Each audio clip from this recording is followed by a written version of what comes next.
जैसे हर कहानी का मोड़ होता है, ठीक वैसे ही हमारी कहानी का भी मोड़ है।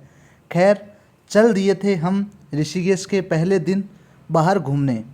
ऑटो लेकर के राम झूला की तरफ चले थे और राम झूला आपको पता है कहाँ है? हमें नहीं पता था। भाई मैं पिछली बार घूमने आया था तो मुझे पता था कि 20 रुपये लगते हैं, इसलिए डायरेक्टली कोई राम झूले का कोई आश्रय हमें मिला नहीं, तो चल दिए।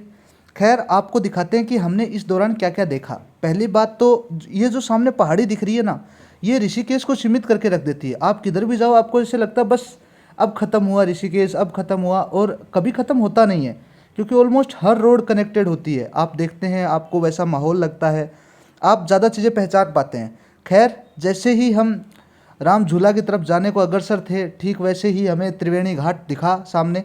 तो हमने सोचा क्यों ना सुबह सुबह त्रिवेणी घाट में गंगा जी के दर्शन कर लिए जाए, और भाई साहब हमारे साथ पहली बार आए थे तो इन्हें भी दिखा लिया जाए कि त्रिवेणी घाट क्या चीज़ है। पिछली बार मैं आया था तो बड़ा ही सुकूनमय एहसास मैंने लिया था यहाँ पर। शिव जी के दर्शन पा करके हर कोई धन्य होता है, तो हम कहाँ वंचित रह सकते थे इनसे। खैर, शिव जी के दर्शन लेने के बाद में हम बढ़ दिए आगे की ओर, और आपको दिखाते हैं एक नज़ारा। ये है त्रिवेणी घाट। यहाँ दो नदी, मतलब गंगा नदी है, उसी के दो पार्ट कर दिए जाते हैं। और आपको पता है, नहा धोकर के तैयार होके मैं निकला था वहाँ से, लेकिन पानी को देख के मैं कंट्रोल नहीं कर पाया और इन्हीं कपड़ों के साथ मैंने डुबकी लगा दी। जो मुझे बाद में ऐसे फिजिकली तो कोई फ़र्क नहीं पड़ता कि भाई पाप धोते हैं, आप धोने पड़ते हैं, क्या करें, है ना। लेकिन जैसे तैसे करके कोशिश कर रहा था डुबकी लगाने की, और लगा भी दी थी। लेकिन भाई साहब की एक चुल मची थी, इसलिए उन्होंने पूरी तरह से मुझसे डुबकी लगवाई।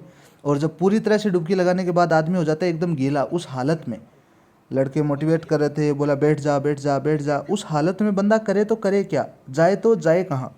सही समझ रहे हो आप? खैर, इस वीडियो को थोड़ा सा आगे की ओर अग्रसर करता हूँ मैं।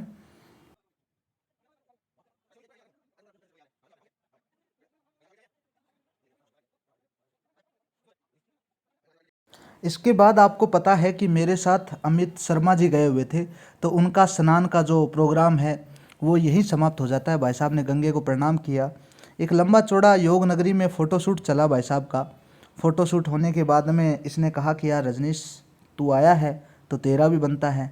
खैर, अपन तो अपनी मौज में धुन में योग नगरी में बाबा के चरणों में विसरित थे, तो उसी जम में जाकर के पूरे कपड़े भीगे हुए थे, उसके साथ दो चार पोज दिए और चले गए।